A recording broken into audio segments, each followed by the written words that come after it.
এবং ছাত্রদের সাথে কিন্তু জনগণ কেন আসছে?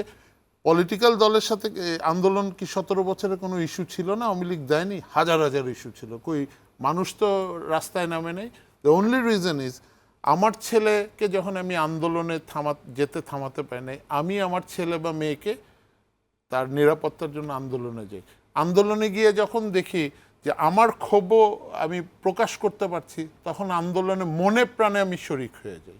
এবং আলটিমেটলি দেখেন ছাত্ররা, জনগণ, এবং 3rd অগস্ট যখন সেনাবাহিনী বলল we will not open fire on our this সাধারণ জনগণ, ওই দিনই কিন্তু হাসিনা খালাস হয়ে গেছে, জয় বাংলা হয়ে গেছে ওই দিন। সো 6 মাস পরে ওনার যদি চেতনার অভাব হয়, চেতনার বড়ি কিনে এক্সপোর্ট করে পাঠায় দেওয়া উচিত। This is very bad. ওনার ওনার ওনার ওনার 14 গোষ্ঠীর আশা করা উচিত না এখানে আসার। বিকজ দেখেন হাসিনা পরিবারের 22 জন পালিয়ে গেছে, আর বাকি 300 থেকে যত সাংসদ ছিল এদেরকে রেখে গিয়ে। সো আওয়ামী লীগ দল হিসাবে আজকে ফারুক খান এমপি বলতেছে হাসিনার আওয়ামী লীগ আমরা চাই না।